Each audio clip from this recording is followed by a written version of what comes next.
Buenos días, vamos a hablar a narrar de la Biblia. Vamos con Juan. Este mensaje no es una idea ni un concepto humano. Es una realidad que Juan vivió y experimentó personalmente y que ahora comparte con nosotros. El propósito de este mensaje es explicado en el 3. Lo que hemos visto y oído, eso anunciamos, para que también vosotros tengáis comunión con nosotros. Y nuestra comunión verdaderamente es con el Padre y con su Hijo Jesucristo. Aquí vemos que la vida cristiana se basa en una relación viva y gozosa con Dios y con los demás creyentes. Esta comunión es un gozo completo, como declara el versículo 4. Estas cosas las escribimos para que gozo sea cumplido.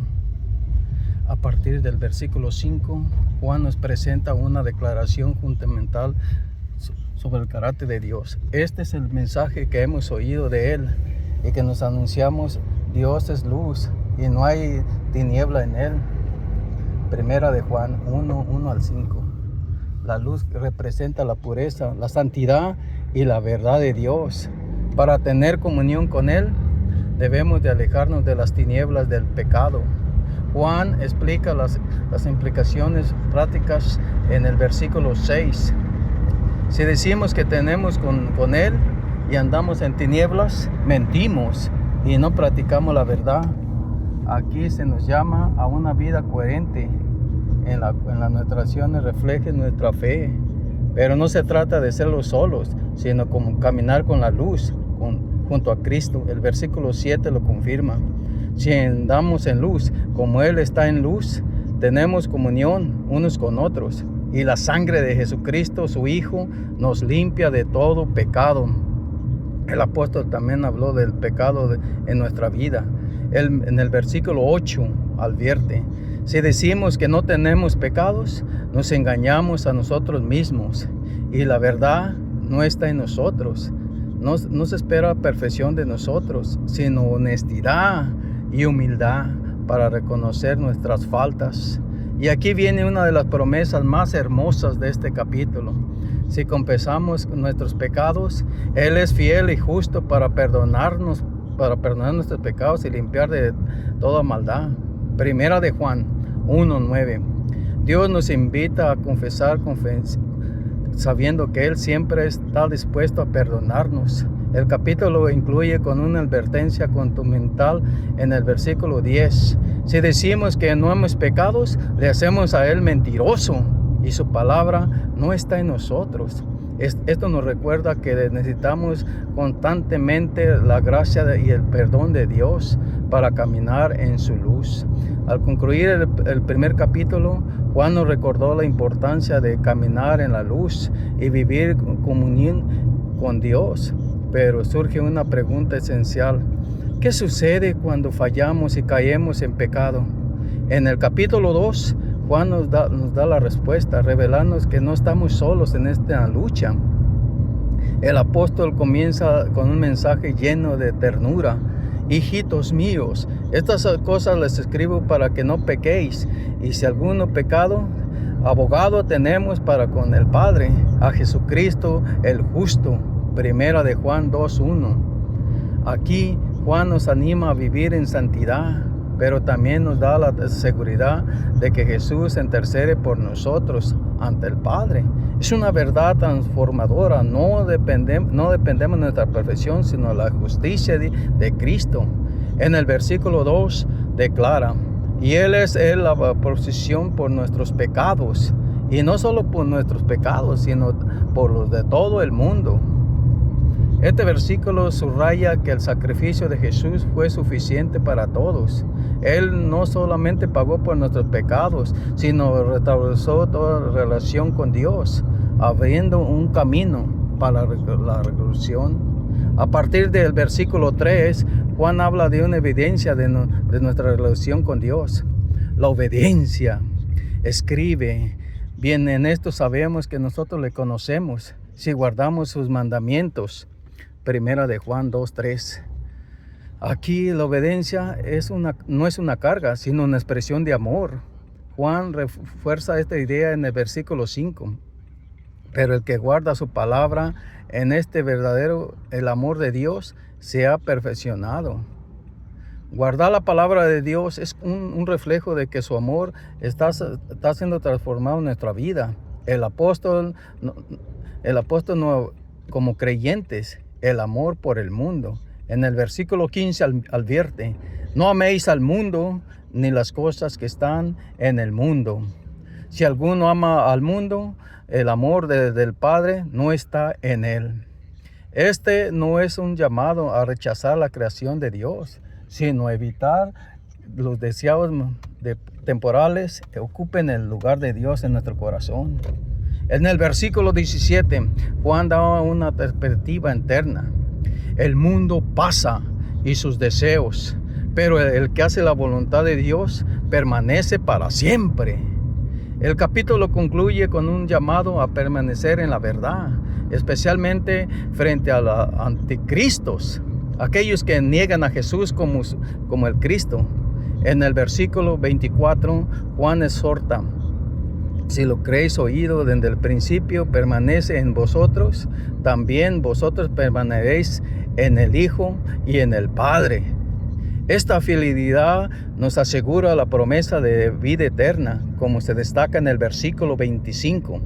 El capítulo 2 nos mostró la importancia de Jesús como nuestro abogado, la obediencia como evidencia de nuestra fe y la advertencia de no amar al mundo. Pero, ¿qué significa realmente ser hijo de Dios? En el capítulo 3, Juan profundiza en la verdad transformadora, llevándonos a comprender nuestra identidad en Cristo.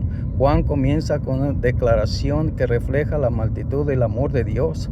Mirar cuán amor nos ha dado el Padre, para que seamos llamados hijos de Dios. Por esto el mundo no nos conoce, porque no le conoció a Él. Primera de Juan 3:1. Este versículo nos invita a detenernos y para reflejar el inmenso de ser adoptados como hijos de Dios. No es algo que podemos ganarnos o merecerlos. Es un regalo que proviene de su gracia y amor infinito. Sin embargo, esta identidad no separa del mundo, ya que aquellos que no conocen a Dios no pueden comprender plenamente lo que significa ser su hijo. En el versículo 2, Juan nos llena de esperanzas. Amados, ahora somos hijos de Dios y aún no se ha manifestado lo que hemos de ser. Pero sabemos que cuando Él se manifieste, seremos semejantes a Él, porque le veremos tal como es Él. Aquí encontramos una promesa gloriosa, nuestra transformación futura.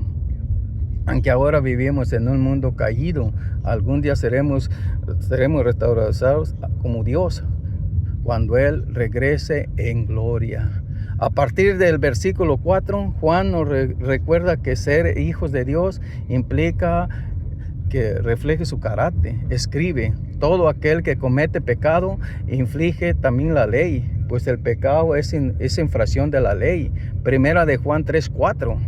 Pero no se trata de perfeccionar humana, sino por una vida transformada por la obra de Cristo. En el versículo 6 añade: todo aquel que permanece en Él no peca. Todo aquel que peca no le ha visto ni le ha conocido. Esto no significa que los creyentes no fallen, sino que el pecado no puede ser el patrón de una vida verdadera transformada por Cristo. Juan también utiliza un ejemplo poderoso para declarar el amor y el odio, la historia de Caín. En el versículo 12 escribe: no como Caín, que era del maligno y mató a su hermano. ¿Y por qué causa le mató? Porque sus obras eran malas y de su hermano justas. Este ejemplo nos muestra que el odio no tiene lugar en la vida de un hijo de Dios. En cambio, estamos llamados a amar con un amor que se expresa completa. El amor es un amor central en este capítulo. En el versículo 16, Juan declara: en esto hemos conocido el amor, en que Él puso su vida por nosotros. También tenemos que poner nuestras vidas por nuestros hermanos. Este amor sacrificial es el estándar que Cristo nos dejó. No se trata solamente de palabras, sino de hechos. como dice el versículo 18. Hijitos míos, no amemos de palabra ni de lengua, sino de hechos y en verdad. El capítulo concluye con un mensaje de seguridad para los creyentes. En el versículo 24, Juan escribe: el que guarda sus mandamientos permanece en Dios y Dios en él. En esto sabemos que Él permanece en nosotros por el Espíritu que nos ha dado.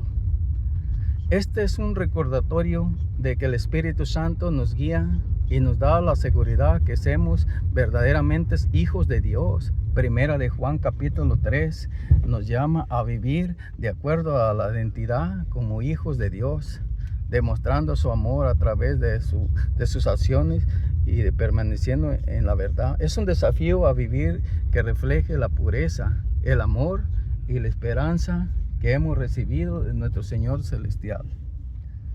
El capítulo 4 de Primera de Juan nos sumerge en unas verdades más profundas de la Biblia, el amor perfecto de Dios y cómo nos transforma nuestras vidas. Este amor no solamente nos da confianza, sino también nos invita en comunión y amar a los demás. Juan comienza. Me despido de este video, después vamos a seguir y que Dios me los bendiga y que nos dé bendiciones a toda su familia y que reine el amor en toda su familia, en nuestros hogares y en todo el mundo. Que mi recomendación es que amen a Dios con todo su corazón y con toda su mente y todas sus fuerzas. Busquen a Jesús antes de que sea tarde. Amén, aleluya, gloria sea Dios.